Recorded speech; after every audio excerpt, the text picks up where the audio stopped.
Hello and welcome back to Down This Slow Time You, and it's a different voice for you. And as you can tell, there isn't any shift at the chocolate factory tonight, and there'll be no further mentions of such. Harry's on annual leave from the podcast currently. He's out in Krakow with his better half, so I'm joined by Greg, Ryan, and Liam. I trust you're all very well. Yep. Aye. Yep. Excellent. I'm not going to talk about going around everyone like Harry does. We were obviously all at the game. Yesterday, Hibs bagged another win, which made it three in a row and continued some strong form. Ryan, I'll come to you first. Overall, happy with the 3 points, and what was your general thoughts? Yeah, I was happy with the 3 points. I think we were probably better in the first half than we were in the second half. I think Aberdeen came into it quite a lot in the second half, and we maybe lost control of the game a little bit there. They had much more of the ball in the second half, and we came under the cosh a fair bit. But we managed to keep them at bay, and obviously a great performance from David Marshall ensured that we got the 3 points. The penalty could have been a complete turning point. I think had they scored that, we'd have struggled to go away with the 3 points. But fair play to him, eh? He's totally turned it around in the last 4 or 5 weeks. So I need to eat my words and say I'm wrong again. Yeah, Greg, just maybe could share your general thoughts as well in the game. And Ryan's already touched on David Marshall. There's probably no other place to start, really. Yeah, I thought it was very good. Um, Other than his miss-hit pass, obviously, but thought what he had to do, he was very good. Made some crucial saves, obviously the penalty as well. So listen, it's he has definitely turned the corner. I think we were all wanting him out of the team, but you know, I guess his performance proves that the levels he can reach, but at least that week in, week out now. Yeah, Liam, we'll just stick on Marshall. No, we'll just start there and go with it. Is that probably his best performance since he signed for the club last summer? Aye, yeah, I would say so. I would say so. I'm struggling to remember. I mean, he had the two penalty saves in the one game against Livingston, didn't he, last season? Yep. Which were impressive. But I think probably in terms of overall performance, I think that would be up there. He obviously had a huge part to play in the first goal, as Greg's alluded to, and then some of the saves, all kinds of different saves as well. Some reaction saves, a couple of good saves with his feet, which I think are always very impressive, even though they maybe don't look quite as orthodox as saves with your hands. I think they're very important. So I was just a really really good sort of rolling back the years type performance from a goalie, which I'll be honest, probably due us given the last sort of 12 months. You know, not to turn it on him too quickly, but over the last 12 months, he's not made a lot of saves that he probably should have made. So in some respects, Yeah. seems like a wee bit of making up for that. Do you think, Liam, me and Ryan were talking about this yesterday, actually, before the game as well, that do you feel like he has turned the corner? Maybe not even so much under Montgomery, but even in the last month or so, I think he made a handful of good saves at Dundee. He made a great save, obviously, that kept the game at 1-0 against Kilmarnock at Easter Road as well. Like, are we starting to see the better side of him on a more consistent basis? Are you still a little bit, still to be convinced that he's, at least for the rest of the season, what we'd be looking for? I think to use one of my favourite phrases, I think the sample size is too small at the moment to be saying that he's turned a Okay. corner. To be honest, I don't think you can say that after 4 or 5 games when you've had probably a period of close to 40 games where you've not been good enough. I think it's still too early to say. But there's been comments, I think, and I think some of them, might be right or might be wrong. But there's obviously been some comments about the quality of goalkeeping coaching that was taking place before. Stuart Garden was in for a brief period under Lee Johnson. We've heard some bits and pieces that the new guy Miranda, is that his surname? New goalie coaches, you know, has improved that training significantly. So maybe that's given him a bit of an extra spring in his step. But I still think it's a wee bit too early to be talking about the ship being turned completely. I would need to see more evidence between now and probably end of the season to suggest that that's the case. I know it's like Montgomery said, he's got plenty of years in him yet, and I was like, I need to be going getting ideas. No contract extensions, please. Montgomery was glowing in his praise of him yesterday on the back of yesterday's game, which is obviously you'd expect that. But I think he was pretty glowing in praise of him in terms of since he came in the door. But look, back to the game itself. Greg, Hibs started all right. Probably started the game at least early doors on top first 5 minutes or so. Boyle got in behind on multiple occasions, and also that's what led to the first goal.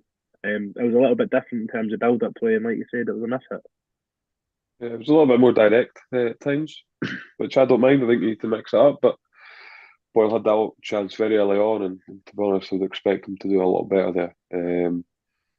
But I think overall he was better yesterday than he has been recently. Obviously he got 2 assists, but I think you're still probably looking for a little bit more from him. But certainly a lot more positive, and some of the football we played yesterday was very, very good. A very, very high standard, and sort of triangles and spreading the ball wide. It was all an absolute delight to watch, to be honest.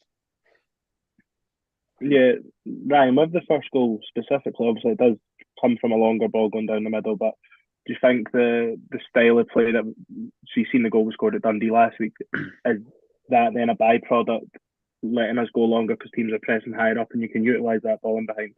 Yeah, absolutely. I think we noticed yesterday that Aberdeen pressed really high in anticipation of us kind of playing out from every goal kick, regardless of how high they were pressing us. But the players on the pitch, or whether it was the coaching staff, kind of recognised fairly early that they were leaving it almost man for man at the back.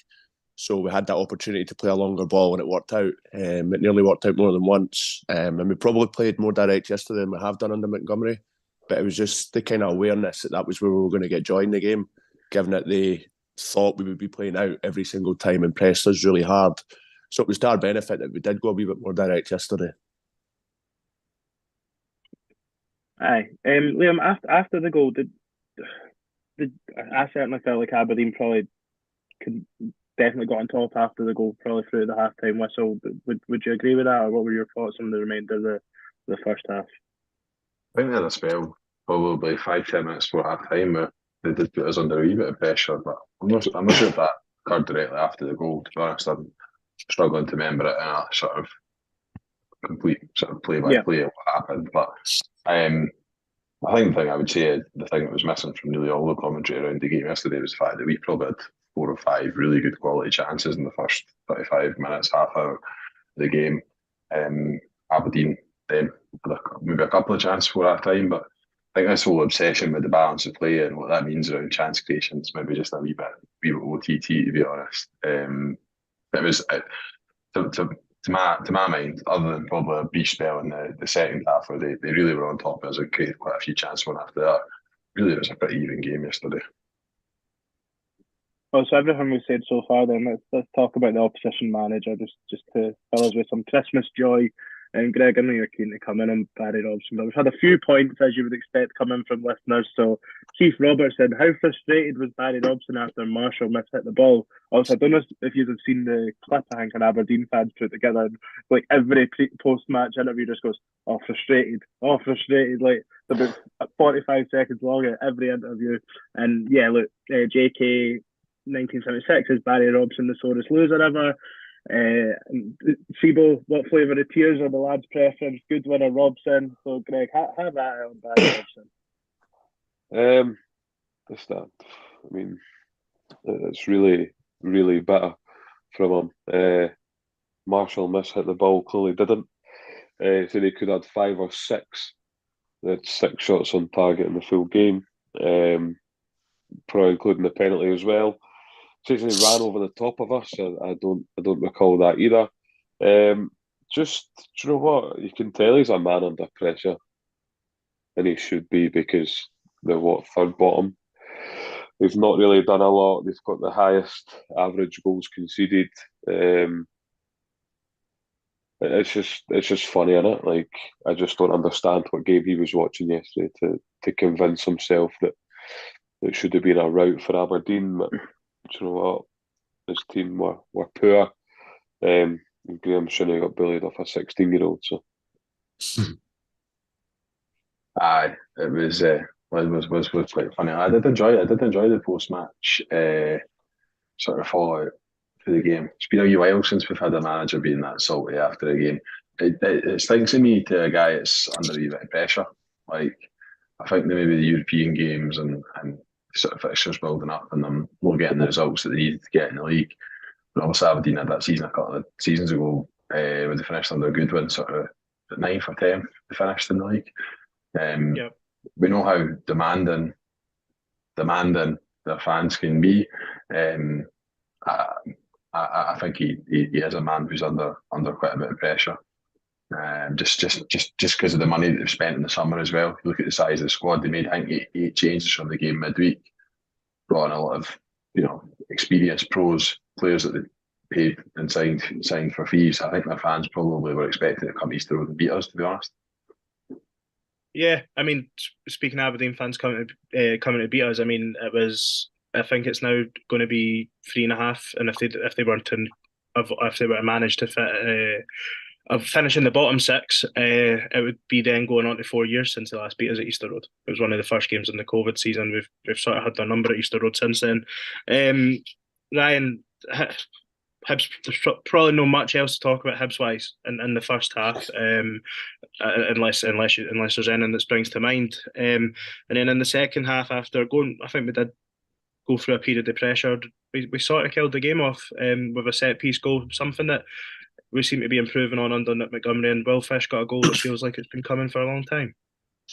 Absolutely. I think Aberdeen kind of came flying out of traps to start the second half and started to apply that pressure and play a wee bit higher up the pitch, and we managed to kind of get that goal to kill it off, like you say. But I did mention to Liam throughout the game that we've obviously been working on set routines and our quality of delivery, because we look really dangerous from set pieces. I think the ball in either side, whether it be Newell or Boyles, coming in with whip at a decent height, it's not floated into the keeper's arms. So it gives the guys like Rocky and Fish every opportunity to go and attack it. And it was quite a vital goal because we needed it to kind of settle ourselves and almost kill the game dead. Although Aberdeen had plenty of opportunities to grab another goal, I think it was vital that we got that to kind of settle everybody down a bit. But fair play to Fish, he always looks dangerous from those kind of set pieces. Can I mention one thing for the first half, you and see? G sort of touched on it a wee bit there, but that sequence where we had the ball in sort of a right back area and we played 3 consecutive triangles in a row, and then Fish plays it long to Boyle to get out of them. That was really good. Like the interchange of play and the quality of the passing and the touches in there was brilliant. See if you want an example of why we're playing football the way we're playing football. There's it laid bare. Right, there was 2 or 3 times where in a defensive area where the guys took the ball maybe on the back foot or under a wee bit of pressure, but we kept on inviting Aberdeen forward, and it in a sense it really forced their press into that kind of corner of the pitch. It just takes one ball and they were completely undone. So Barry Robson wants to talk about that being a miss hit and it being a bit of a mistake. Actually, I think that passage of play there proves how deliberate it was. It was clearly deliberate intent. Well, that's what I was saying earlier. So Aberdeen were very much pushing 4 players across our box anytime we had a goal kick in it. And I think at some points they were doing it very effectively. When we went long for the goal in the first half, I was trying to see why Barry Robson might have thought it was a miss hit. And the only thing I can see is if he thinks he's trying to hit Venti. Because Venti's dropped in deep and it has started to spin in behind. So unless maybe Marshall is trying to hit Venti. So Venti's already went forward, which is where I think it was Rubicic. He sort of stepped in to go with Venti. The balls went over his head and we're in. And that is a byproduct of what we're doing every week. The one thing for me that I'm getting a little bit frustrated with maybe when I'm watching it is there does seem to be a massive gap in the middle of the park. It's Newell and Levitt drop really deep, but the wingers are really high, as are the strikers. But I think you sort of need that space probably to score the goal that you do at Dundee. Because it's one pass into the winger and then you're away. But just sometimes it feels like we're a little bit static and not necessarily slow, but just there's not always an option for Marshall, which then that's where the crowd gets frustrated and stuff because it feels like the goalkeeper's pondering on it a little bit. Anyway, back to the goal. Liam, Will Fish, probably it was unlucky actually right before the end of the first half. Actually, he did have a good effort. When we scored that second goal, are you comfortable feeling like we're going to go on to win the game? Obviously, we've seen a 2-goal lead out last week, but we've seen enough under this manager. Like, where were you at? Like, yeah, I'm a supporter of Hibernian Football Club. Like, I'm never comfortable at 2-0. Just being honest, like, and like, there will be times where absolutely I probably have been at games and I'm maybe 6 pints deep and feel the Dutch courage, thinking that we're going to see games out, but even at 2-0 yesterday, I'd be honest, I had my doubts. Just with the way the game had been going up until that second goal, in all honesty. And there was a couple of times, Aberdeen's press yesterday did manage to catch it and intercept it. And so chances are going to happen. But having said that, I wasn't, again, I also wasn't overly worried at 2-0. It's not like I was shitting myself. It was just a bit of a nasty sort of balance of not sure. Aye, Greg, it's when it's your team that are missing all the chances, you very quickly consign yourself to it's one of those days. But when it's your team that's getting let off the hook, at no point are you thinking they're having one of those days. You're thinking they're going to score one and then score three. It's coming. And to be honest, it was a combination of some good saves from Marshall and some very, very good defending from Will Fish and Rocky. And you know what? You will come under pressure. Teams will have spells in the game. People around me were losing their head and getting all up to 90 because, why are we not pressing them there? And you know what I mean? But by the one moment in the second half that caught everyone was when we definitely overplayed it at the back and Marshall had to slide in to clear it. Yeah. I think everyone absolutely lost the plot, but do you know what? I'd much rather we try to play it for the back and just shell it up and it come all the way back to us. Because at that point, that's exactly what would have happened. They were having a decent spell, and it felt like every time the ball went up, it was just coming back. So you almost need to play it and try and find little pockets. But it's a huge clean sheet, that. Greg, you're speaking about shouts and stuff. Your uncle's wrote in and said some of your poor shouts are hurting his lugs. To be fair, there was one in the first half where I was calling the keeper to get it, and I thought it was a lot closer to the goals than it actually was. So must have been maybe 12 yards out. That was what I would come out and get it, but nah, to be honest, they weren't that bad. There was a couple aimed at Douglas Ross, but. Brian, we've had a wee comment coming on the YouTube there from Mike Murphy. It's the first time he's watched instead of listening, and he says he thought you were about 55 from your voice. So I think you should take that as a compliment. People say respect your elders, so you must have quite a nice voice that folk. Nice soothing voice that puts folk to sleep. He looks about 55 for his face as well. Look at him his voice. Oh. I don't know what you two are laughing at. Right. 31-year-olds. Ryan basically fat shamed me in the car coming down actually on Saturday, right? So he's like, "Oh, here you are." I don't know why you're right, but I went back to the very first episode we put out on YouTube, and you looked so much younger, and I'm like, "Nah, mate, I just looked about 10 kilos fucking lighter." Also on YouTube, Nico87, Robson and Shinnie, what a sorry pair of greeting face melts. What positions do the lads think we need to strengthen in January? Also, where do you think Hibs will finish in the league? We'll come to maybe the two later points there, but while we're still specifically talking about the game, Graham, Shinnie, how do you not get booked? Don't know. Well, Colin makes the rules up as he goes. Do you know Hibs had 3 yellow cards and Aberdeen had 2, and we both had 13 fouls. Fouls can be different, but Graham Shinnie definitely got away with 3 or 4. He had 4 in the first half. I was counting them. Ryan was standing next to me, knows that I shout every time. Our player who persistently fouls, I count them. Which I'm sure the people around me really enjoy and really appreciate. But just it needs pointed out. I mean, some players are just always on the edge of a booking, and he's one of them. Never seems to get booked.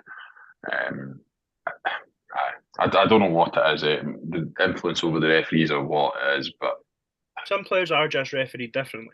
And I'm sure there's Hibs players as well. That's because Graham Shinnie is constantly in the referee's face. Doesn't that give you more reason to want to book him? Like if he's irritating you and trying to referee the game for you? You would think so. You'd think so, mate. But it's always been the same, isn't it? It was the same in his first spell at Aberdeen. Like when we sort of had McGinn, McGeoch, and Allen up against Jack, Shinnie, and McLean. But it was the same back then. Nothing's changed. He's certainly, obviously, but last season he got 2 red cards in 2 games, and that was the first time he'd been sent off in his career, which seems incredibly hard to believe. But there you are. We've had a few other things coming in, and Liam, I'm going to come to you on this one because it was about your tweet earlier from Dave Graham saying that your stat on the time on the pitch for youth players under Montgomery is an excellent one. So do you maybe just want to sort of talk through that a little bit more in case anyone's not seen your tweet?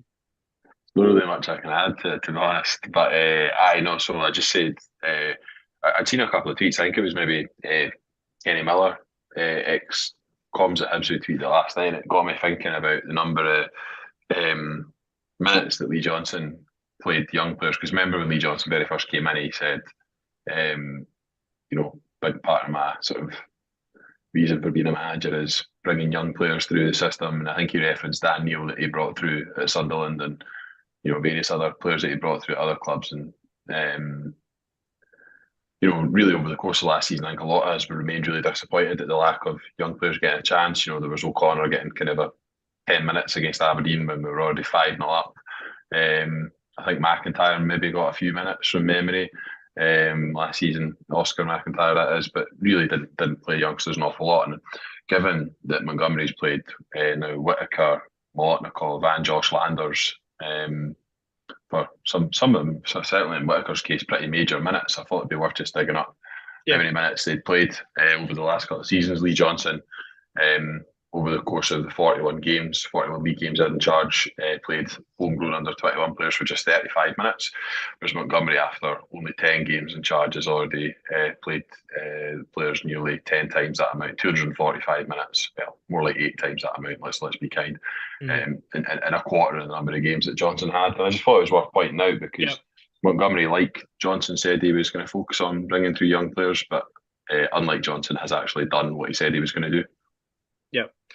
Just as a follow-up to that, actually, so Luke Cunningham's wrote in and said, how excited should we be about the emergence of Whittaker in the team? It does give him a real confidence that our youth players are going to be given the path into the first team, and also that certainly numbers sort of demonstrate that if you're good enough. Ryan, Rory Whittaker, he's 16 years old, maybe at some time struggled in the game yesterday, but generally made a good account of himself.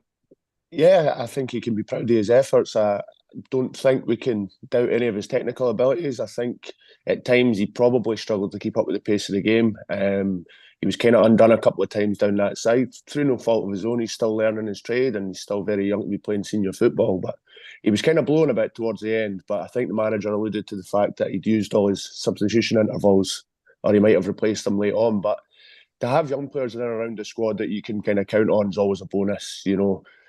Having any homegrown player gives everybody else an incentive at the club, and I would be most excited about having a manager that's actually going to play youth players, as opposed to just say that he's going to do it. So as good as it is for Whittaker, it's also good that we've got the evidence that Montgomery's going to absolutely use what he's got at his disposal. Yeah. We're going to probably go into a bit of the podcast now talking about individuals, be that across the season or just from yesterday's game. So just sticking to yesterday's game for one last bit. Had quite numerous messages in about some other standouts, specifically Will Fish and Dylan Venti. Obviously, so much comments coming in about David Marshall. Greg, you sent a message just before full time, I think, yesterday, in regards to Will Fish. Was that his best game of the season yesterday?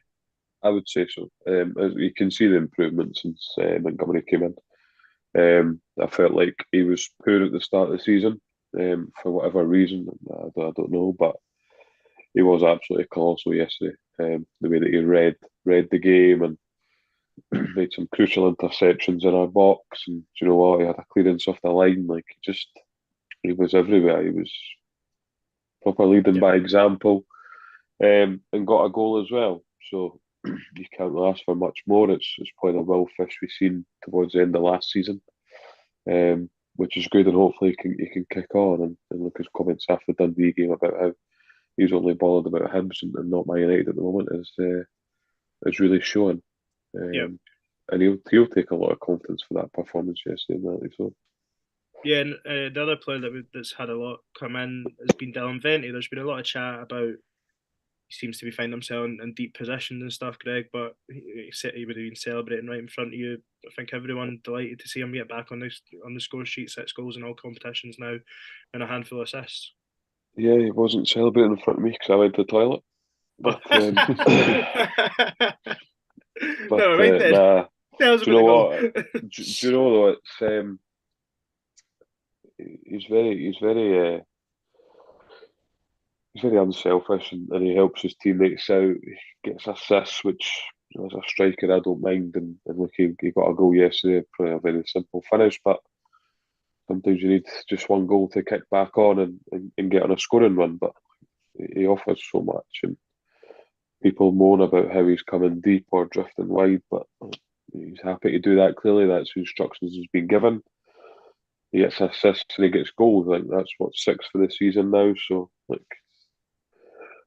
it's very easy for people in the stand to sit and pass comment, but you can see how hard he's working for his teammates and how hard he's working for himself. So, you know, I think we need to actually appreciate the effort that he puts in, and not just having to go, oh, why is he drifting wide or why is he coming deep? You know, he's getting assists, he's getting goals, so you'd moan if he wasn't getting them.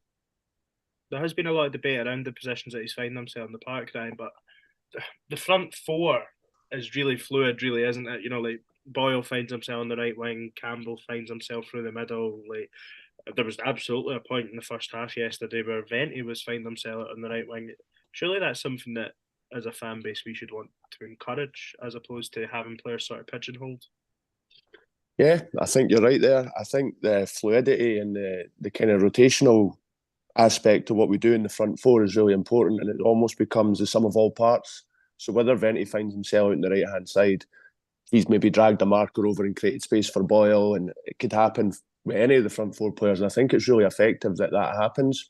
As you say, that kind of static striker is not what we're doing at the minute, and I don't think it is what we'll do under Montgomery. So if it means the benefit of the team that Venti comes out to the right-hand side, pulls a marker, and maybe bounce passes it through to some Boyle or you, I mean, like, that's totally beneficial for us.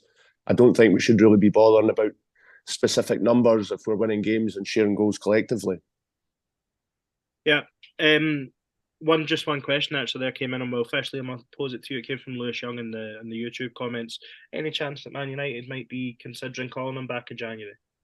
I think the only circumstance they would do that is if they got a bid in from the likes of an English Championship club or something like that, which they kind of deemed reasonable, and they would potentially look at just selling him, kind of striking with irons hot. I'd like to think it's a pretty low likelihood of it happening. Hopefully, he'll be here for the rest of the season because he's a really important part of the team. So I think, to be honest, it's unlikely. And even if they were going to do that, what I'd hope they would do is be upfront enough with Hibs to say, we're planning to do this, and it gives us time to prepare and get a replacement in potentially. Right, as I said, we were going to stick on talking about individual performances. We sent a tweet out today asking for People's Player of the Year so far, as we're sort of approaching the midway point of the season. We're about 4 games short of that. Come Christmas time, it'll be pretty much 19 games played, I think. Yeah. So, the majority of people have wrote in Rocky Bashiri, Joe Newell, been some Dylan Venti shouts, there's been some Jair Tavares shouts. We won't go through them all, but if I could just go around the table, Greg, you're in my top left. Who would be your player of the year so far, and why? Joseph Newell. Ah, surprise. Nah, but listen, you go, surprise. Fuck off, Ryan. Nah, you can, to be honest, he's just been incredible. Like, every week he puts in a shift. He's added goals to his game this season as well. Like, I just think he just does everything. Couple of assists for crosses, corners. He's proper captain, and it's good to see that he's got the captain's armband. I think he's probably very, very worthy of that.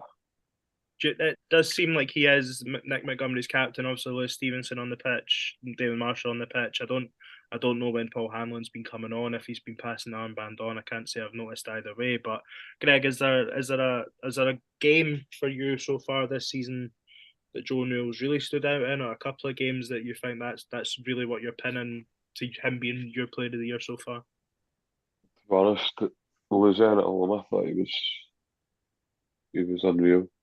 He obviously got a good goal, and he was involved in everything good about Hibs that night. So yeah, to be honest, there's probably more than that, but his goal that game stands out. I just think that tips. Well, absolutely. You know, he's also a nice guy as well, which doesn't mean you win anything though. But look, I think he's come on leaps and bounds, and I think most Hibs supporters are now on board with him. Yeah. Ryan, what about you? I'd imagine this one might be going to a defender. Yeah, I mean, it is hard to disagree with anything that Greg says. Joe Newell's consistent performer. You know, he rarely has a bad game, and odds throws the odd good game in there as well. So consistency is key. But I think Rocky Bashiri's been integral to the way we've played under Montgomery so far.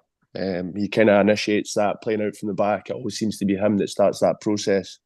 It's probably an element of his game that we didn't realise that he was quite as good at. He kind of came under a lot of criticism for what he was like on the ball, but I think he's been quite comfortable and settled with Will Fish next to him. It's been quite important. Obviously, we've kept 3 clean sheets under Montgomery. Is it 3 under Montgomery in the league? Oh, it's much more than that. In the league. So, I think I'm sure I looked at it. I think we've kept a clean sheet in 5 of our last 6 home games.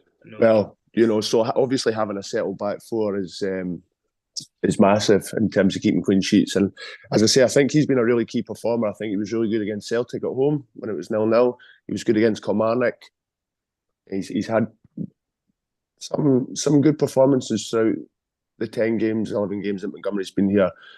He's got a lot of improving to do, but I think he's on the right track, definitely, and he's got the right coaches around about him now. They trust him, and you hear these players coming out and saying that trust's a big thing, and seems to be his starting partnership is Will Fish and Rocky Bashiri. So massive improvement there from the player we maybe seen 12 months ago.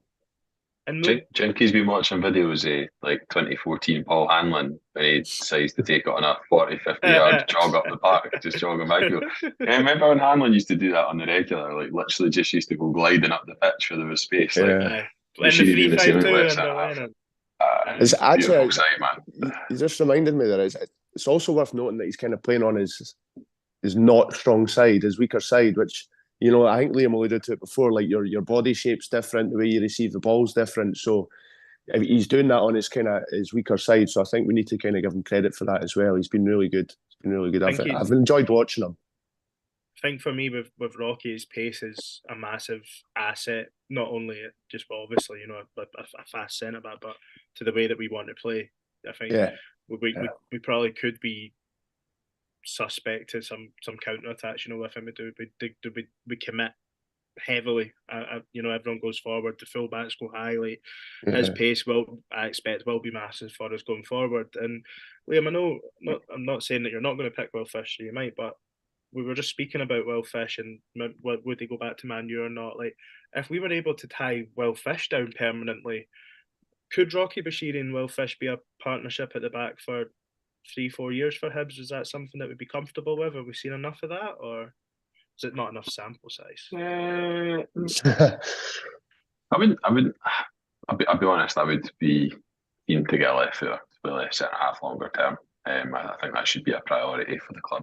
I think we've all spoken about it enough on this, so I don't think it would be a wee bit schizophrenic for me not to say that I think we need to go and get a left footer to play that position. I think the chance of getting Fish permanently are the more, unfortunate for us, the more performances that he has, like the one of the weekend, the less likely it becomes. So whilst I think it's just one of those things, enjoy him while he's here. I think Rocky could definitely benefit from playing with an experienced left footer, because I still think he's got a huge amount to learn in the game. There's one point yesterday, was the ball that goes to Majowski at the back post, you know, the one that I think it's the one that kind of cannons back out off the post, or Marshall saves it. He's kind of caught ball watching, the ball just drops over his head. His positioning there's no great. There's still quite a lot of moments like that.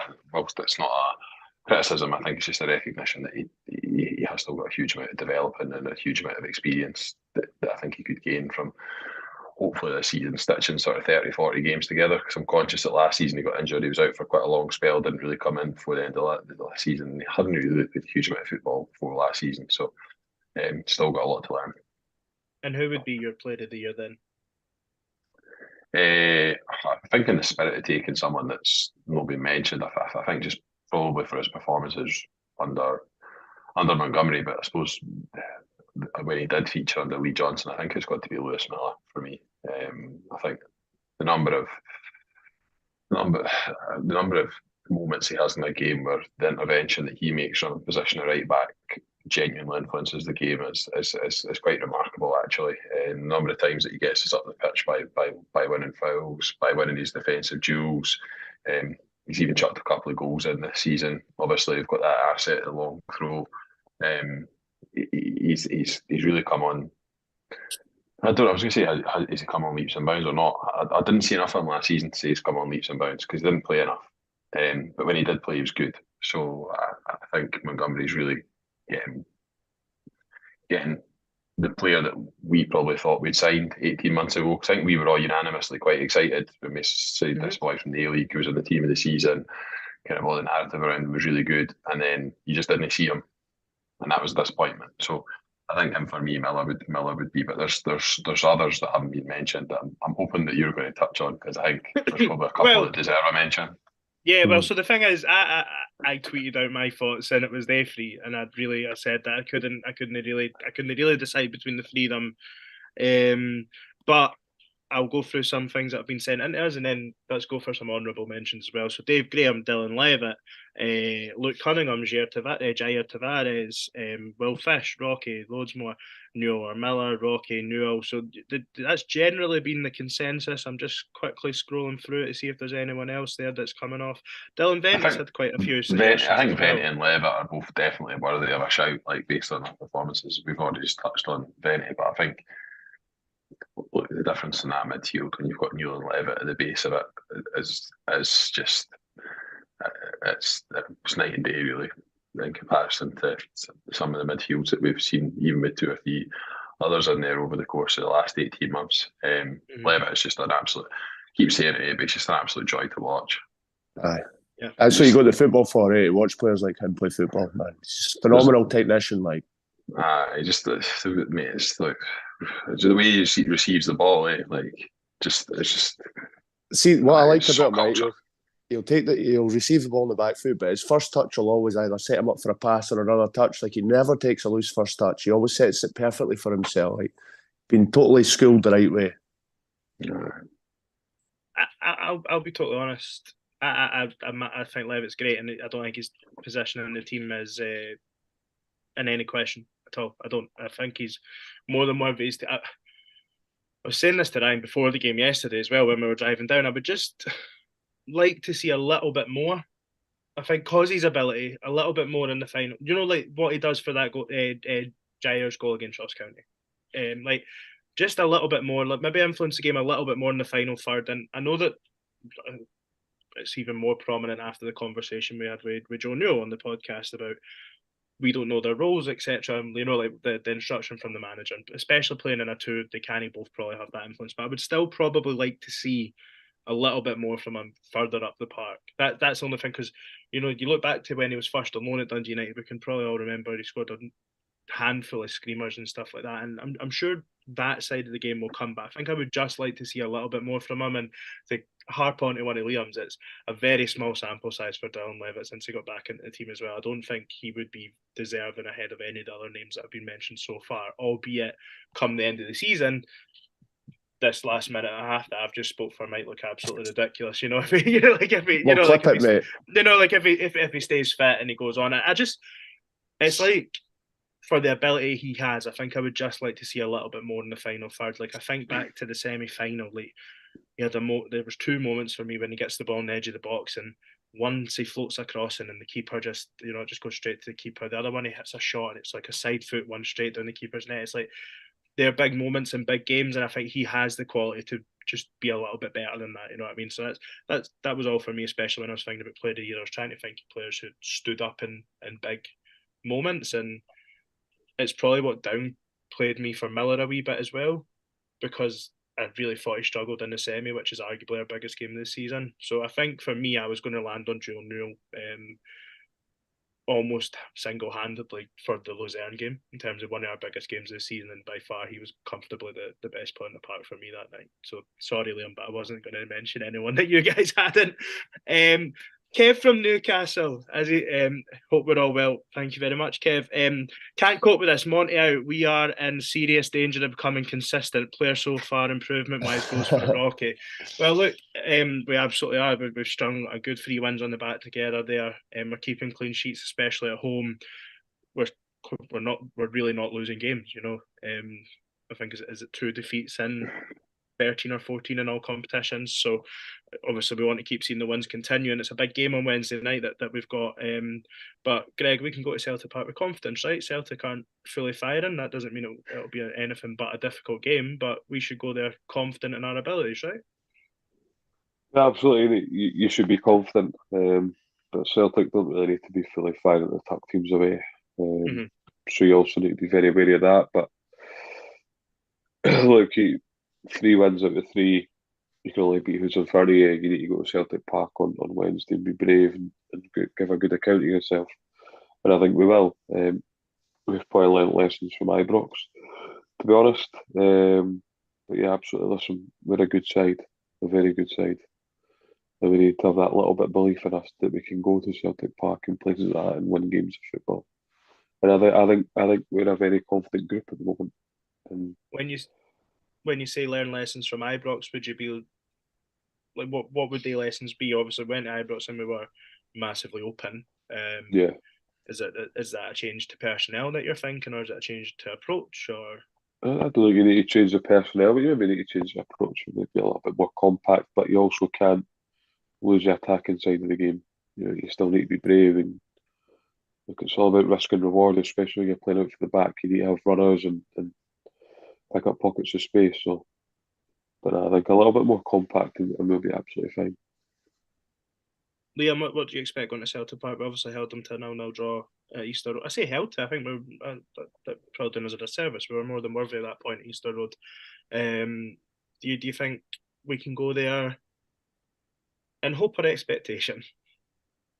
Risk and rewards becoming G's new show job. Loves that. It's all about risk and reward. It's all about risk and reward. No, you're right. Look, I've been thinking to that point.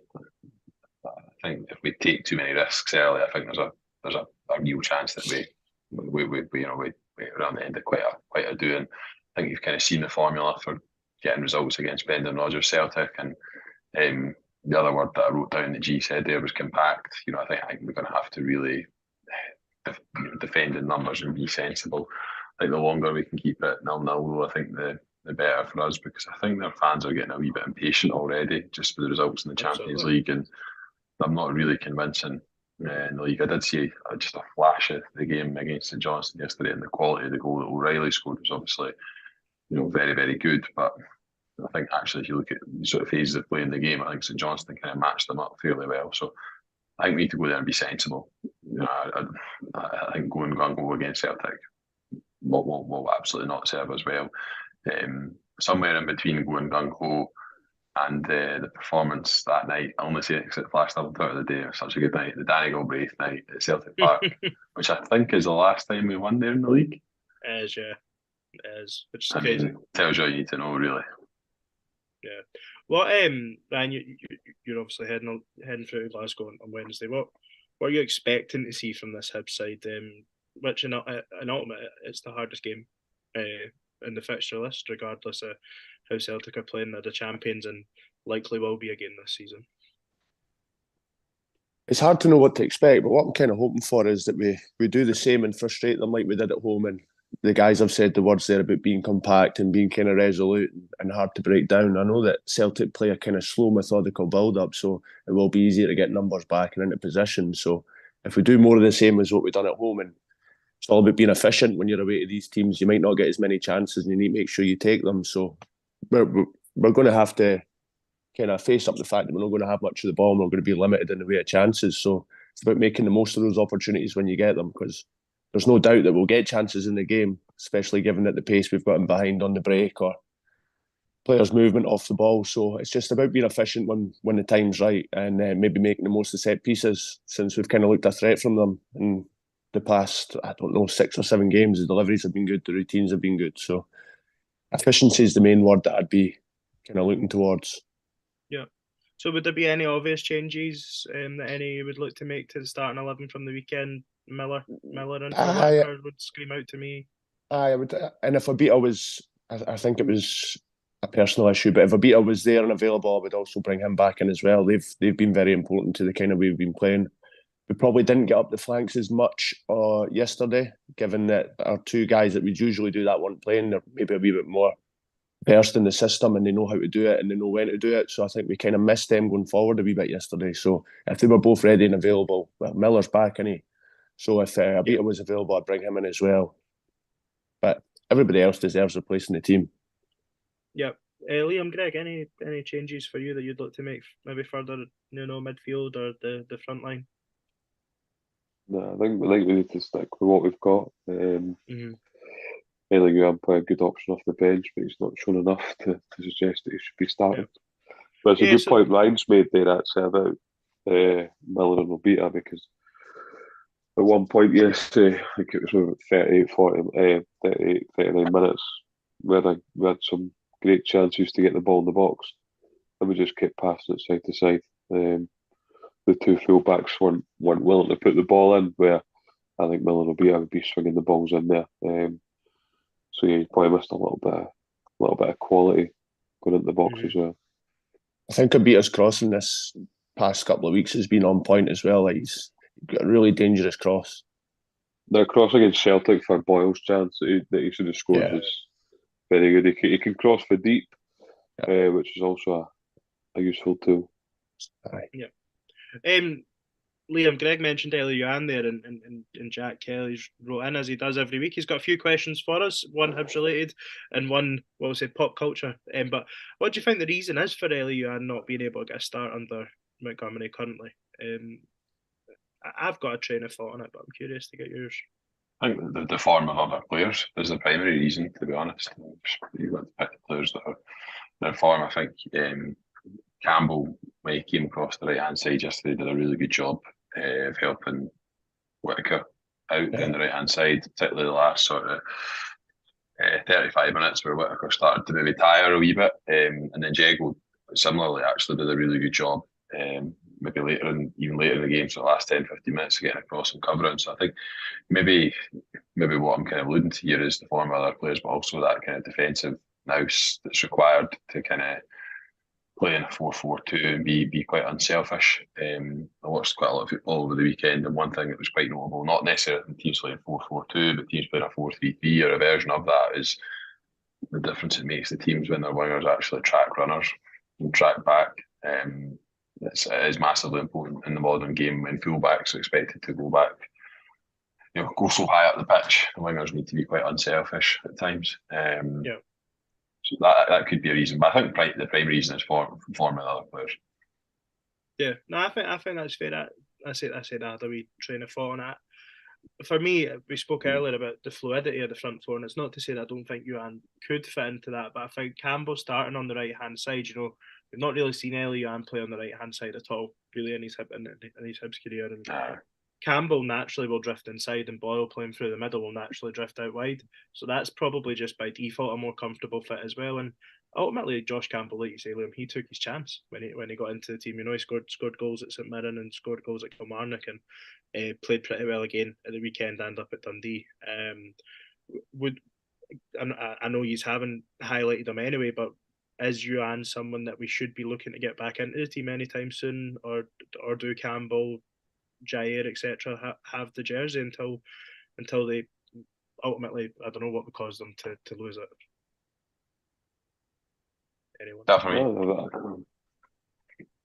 I think if other players' performance levels drop, then I'd be hoping that his levels will be good enough in training to step up and take the jersey. But at the moment, I think he needs to prove himself off the bench for a start, which I think is also going to be good for him, though.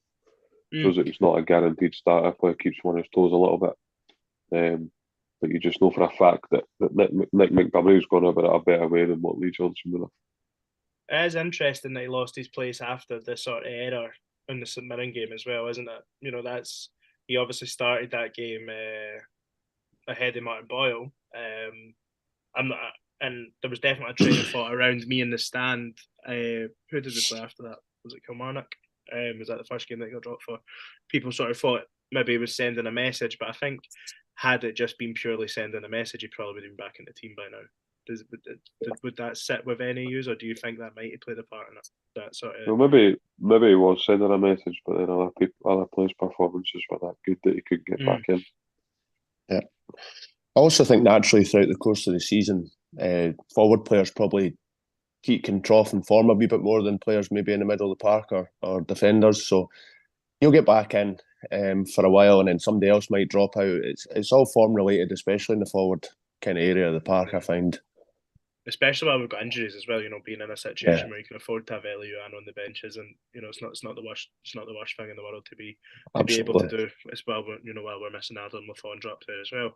I said Jack had sent in something else. He likes to send in usually some music related questions, and Spotify Wrapped came out last week. I don't know if you guys spoke anything about it at all last week. People were sending us in their Spotify Wrapped, which is always quite surreal, really, thinking that people actually listen to this shit. But Jack's asked what was our Spotify Wrapped. I don't know if you have got them to hand. His top artists were Kanye West, Kendrick Lamar, Tyler the Creator, Paolo Nutini, and Arctic Monkeys. I quickly went when I seen that come in. I went and screenshotted mine. Mine's were Post Malone, Luke Combs, The Proclaimers, and then Drake and Oasis. But I don't know how Drake and Oasis have made it in there. I really don't know, because I haven't really listened to either at all this year. But that's mine. Anyone got theirs to hand? Greg, I can imagine we know who your number one is. Yep, Drake. Top 0.05% listeners this year. I think it was 0.01 last year. Letting the team down. I know, but it was. Do you know who was after? Do you know who made up the top 5? D Block Europe. Huncho, Savage Garden actually came in at 4th, which I'm very surprised about. Just that one song. But I think so. I can't remember who was 5th though. But yeah, I was very surprised to see Savage Garden in there, because I don't really listen to them that much. But I think it's done on how frequent time you listen to them. I feel like people always debate their Spotify app, so it can't be. Yeah. My top song, I don't know what the song is. I've never heard it, and it's my top song. So I don't know how that's worked. I don't know, maybe I've skipped past it a lot, or it's been on and I've not realised. But it was one of Post Malone's songs this year, and honestly, I played it and I swear I hadn't listened to it before. Ryan, you said you had yours to hand there. Aye. I don't know if he's want to hear it. I don't know if he's want to hear this. Right, I'll just go 1 to 5. Rapid. Right, you ready? The Wolf Tones, Shabeen, Aerogue, Irish Brigade, Christy Moore. No. Liam. There's only one genre of music Ryan's interested in. I'm basic. Mine's a wee bit more eclectic than that. So Dave, DMAs, 3 Doors Down, Drake, and I'm not just saying this, I can screenshot and send to you, the Pogues, who I've been obsessed with for many years, and obviously was very sad about Shane McGowan's passing last week. But Pogues have got a great back catalogue. Also the best Christmas song that's ever. For me, I love it. It's the only Christmas song, really, to be honest. That's worth a song. It's the only one that's worth listening to, really. It's a classic song. I agree that it is my favourite. It feels like it's really basic to say it's your favourite, but then I think it's quite popular now to say that it's shite. That seems to be where people go, but it remains my favourite. But let's do a blind rank, Greg, off the cuff. You've got your Christmas tree in the background. I'd encourage everyone to come to YouTube if you're not already on to do it. Let's do a quick blind rank, because I know Harry done you dirty. You love Christmas, so we're going to quickly blind rank 5 Christmas songs. You ready? Oh wow! Right, we'll go for Step Into Christmas. 3. Right, okay. And then we'll go for Fairy Tale in New York. 1. Okay. And then we'll go for Driving Home for Christmas. 4. And then we'll go, how many is that? Is that 4? We've got one more here. Right, 2 more, I think. 2 more, right. We'll go Last Christmas, Wham. 2. Probably should have been 1. And then All I Want for Christmas Is You, Mariah Carey. Yeah, definitely 5. Right. To be honest, Last Christmas should have really been 1. But, should have been 1. Yep. Happy with that then? Happy with your bet? You done better there than you did with the Hibs centre halves. Well, he's just a Judas. He's just a Judas. So. No, look, that's super. We will not be recording again, obviously, before the Celtic game. Guys, can I get a quick score prediction for you for the game on Wednesday night? Ryan, I'll come to you first. 1-0. Greg? 1-1. Liam? Just going to go with the scoreline. The last time we beat them in Celtic Park, 2-1 Hibs. Aye. I'll go 1-0 Hibs. The defensive stability is going to be there. 1-0 Hibs. That's what I'm sticking with. So we will probably not be back this week. I know we've got a game again at the weekend against Livingston. We might get something in at the end of the week, but don't put your houses on it. Hopefully Hibs are back to what would we be on day? What would that be? 2 more wins. That'd be 5 wins in a row if we could go and get back-to-back wins away from home. That's all. Hope for that. And like I say, we'll be back next Monday. Cheers. Cheers, Ricky.